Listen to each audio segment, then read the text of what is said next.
Si decimos que el amor es una actividad, nos vemos frente a una dificultad que reside en el significado ambiguo de la palabra actividad. En el sentido moderno del término, actividad denota una acción que, mediante un gasto de energía, produce un cambio en la situación existente. Así, un hombre es activo si atiende su negocio, estudia medicina, trabaja en una cadena sin fin, construye una mesa o se dedica a los deportes. Todas esas actividades tienen en común el estar dirigidas hacia una meta exterior. Lo que no se tiene en cuenta es la motivación de la actividad.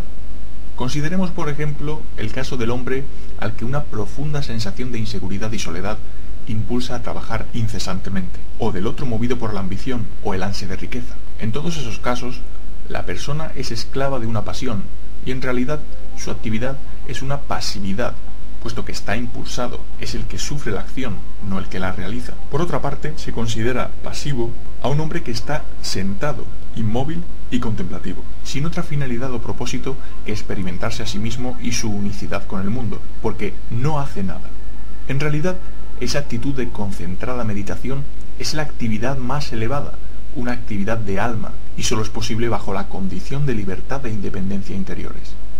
Se encontrará un estudio más detallado del sadismo y del masoquismo en Erich Fromm, El miedo a la libertad, ediciones Paidós, 1958. Uno de los conceptos de actividad, el moderno, se refiere al uso de energía para el logro de fines exteriores. El otro, al uso de poderes inherentes del hombre, se produzcan o no cambios externos.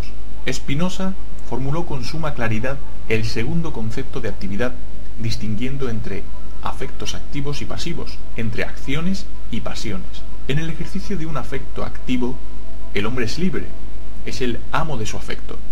En el afecto pasivo, el hombre se ve impulsado, es objeto de motivaciones de las que no se percata. Spinoza llega de tal modo a afirmar que la virtud y el poder son una y la misma cosa. La envidia, los celos, la ambición, todo tipo de avidez son pasiones.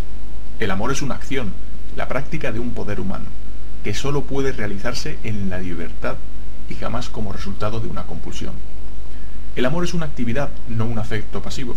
Es un estar continuado, no un súbito arranque. En el sentido más general, puede describirse el carácter activo del amor, afirmando que amar es fundamentalmente dar, no recibir. ¿Qué es dar? Por simple que parezca, la respuesta está en realidad plena de ambigüedades y complejidades. El malentendido más común consiste en suponer que dar significa renunciar a algo, privarse de algo, sacrificarse. La persona cuyo carácter no se ha desarrollado más allá de la etapa correspondiente a la orientación receptiva, experimenta de esa manera el acto de dar.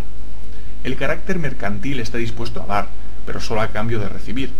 Para él, dar sin recibir significa una estafa. Un examen detallado de esas orientaciones caracterológicas se encontrará en Erich Fromm, Ética y Psicoanálisis, México, Fondo de Cultura Económica, 1957, capítulo 3, páginas 70 y siguientes. La gente cuya orientación fundamental no es productiva vive el dar como un empobrecimiento, por lo que se niega generalmente a hacerlo. Algunos hacen del dar una virtud, en el sentido de un sacrificio. Sienten que, puesto que es doloroso, se debe dar, y creen que la virtud de dar está en el acto mismo de acepción del sacrificio. Para ellos, la norma de que es mejor dar que recibir significa que es mejor sufrir una privación que experimentar alegría. Para el carácter productivo, dar posee un significado totalmente distinto. Constituye la más alta expresión de potencia. En el acto mismo de dar, experimento mi fuerza, mi riqueza, mi poder. Tal experiencia de vitalidad y potencia exaltadas me llena de dicha. Me experimento a mí mismo como desbordante, pródigo, vivo, y por tanto, dichoso. Compárese con la definición de la dicha formulada por Spinoza. Dar produce más felicidad que recibir, no porque sea una privación, sino porque en el acto de dar está la expresión de mi vitalidad. Si aplicamos ese principio a diversos fenómenos específicos, advertiremos fácilmente su validez. Encontramos el ejemplo más elemental en la esfera del sexo. La culminación de la función sexual masculina radica en el acto de dar. El hombre se da a sí mismo, da su órgano sexual a la mujer. En el momento del orgasmo le da su semen. No puede dejar de darlo si es potente. Si no puede dar, es impotente. El proceso no es diferente en la mujer, si bien algo más complejo. También ella se da, permite el acceso al núcleo de su feminidad. En el acto de recibir, ella da. Si es incapaz de ese dar, si solo puede recibir, es frígida. En su caso, el acto de dar vuelve a producirse, no en su función de amante, sino como madre. Ella se da al niño que crece en su interior, le da su leche cuando nace, le da el calor de su cuerpo. No dar le resultaría doloroso. En la esfera de las cosas materiales, dar significa ser rico. No es rico el que tiene mucho, sino el que da mucho.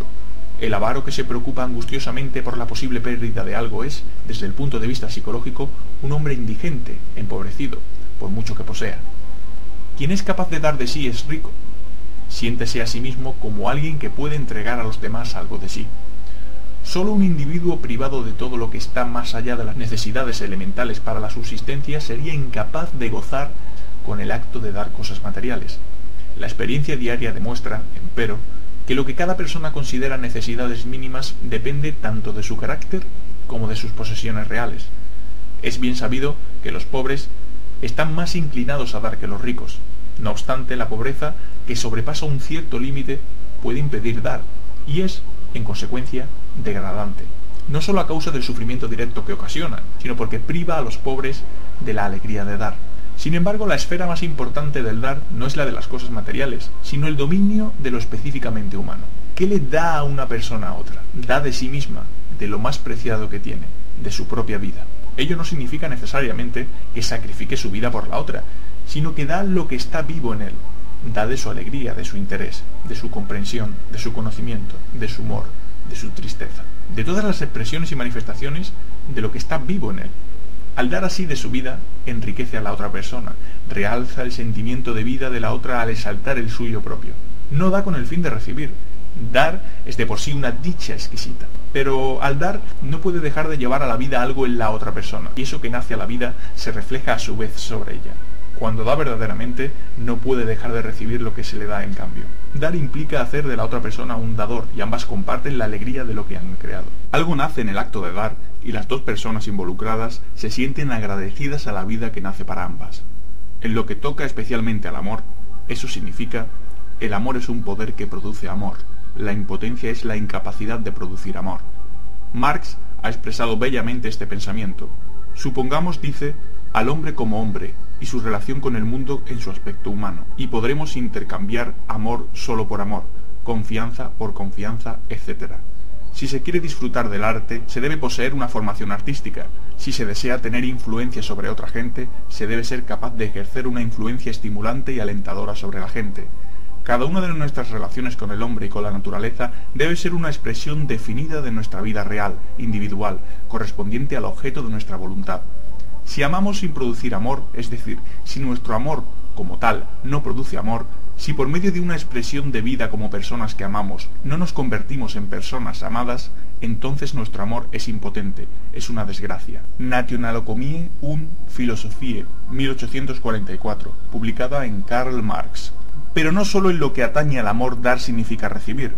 El maestro aprende de sus alumnos, el auditorio estimula al actor, el paciente cura a su psicoanalista, siempre y cuando no se traten como objetos, sino que estén relacionados entre sí en forma genuina y productiva.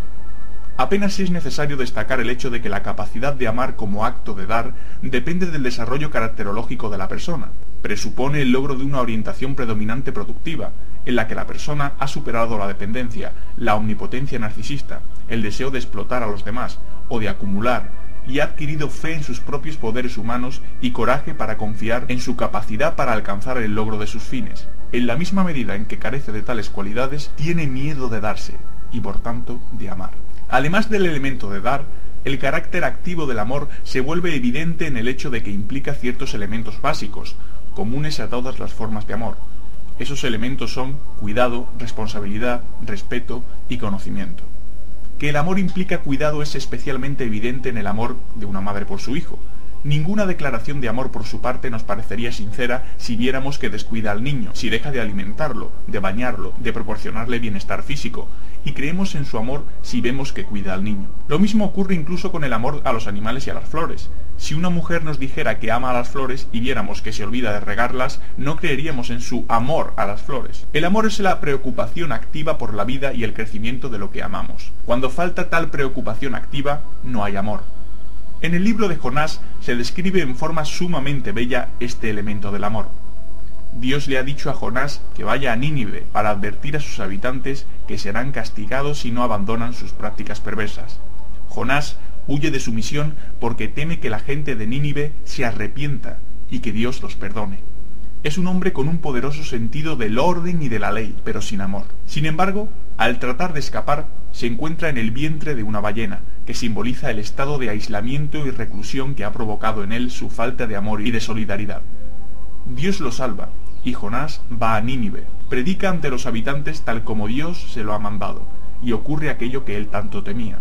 Los hombres de Nínive se arrepienten de sus pecados, abandonan sus malos hábitos y Dios los perdona, y deciden no destruir la ciudad. Jonás se siente hondamente enojado y apesadumbrado. Él quería justicia, no misericordia. Por fin encuentra cierto consuelo en la sombra de un árbol que Dios ha hecho crecer para protegerlo del sol. Pero cuando Dios hace que el árbol se seque, Jonás se deprime y se queja airadamente a Dios. Dios responde: ¿Tuviste tú lástima de la calabacera, en la cual no trabajaste, ni tú la hiciste crecer, que en espacio de una noche nació y en espacio de una noche pereció? ¿Y no tendré yo piedad de Nínive, aquella gran ciudad donde hay más de 120.000 personas que no conocen su mano derecha a su mano izquierda y muchos animales? La respuesta de Dios a Jonás debe entenderse simbólicamente. Dios le explica a Jonás que la esencia del amor es trabajar por algo y hacer crecer, que el amor y el trabajo son inseparables. Se ama aquello por lo que se trabaja, y se trabaja por lo que se ama. El cuidado y la preocupación implican otro aspecto del amor, el de la responsabilidad. Hoy en día suele usarse ese término para denotar un deber, algo impuesto desde el exterior, pero la responsabilidad, en su verdadero sentido, es un acto enteramente voluntario. Constituye mi respuesta a las necesidades, expresadas o no, de otro ser humano. Ser responsable significa estar listo y dispuesto a responder. Jonás no se sentía responsable ante los habitantes de Nínive. Él, como Caín, podía preguntar: ¿soy yo el guardián de mi hermano? La persona que ama responde: la vida de su hermano no es solo asunto de su hermano, sino propio. Siéntese tan responsable por sus semejantes como por sí mismo. Tal responsabilidad, en el caso de la madre y su hijo, atañe principalmente al cuidado de las necesidades físicas, en el amor entre adultos a las necesidades psíquicas de la otra persona. La responsabilidad podría degenerar fácilmente en dominación y posesividad si no fuera por un tercer componente del amor, el respeto.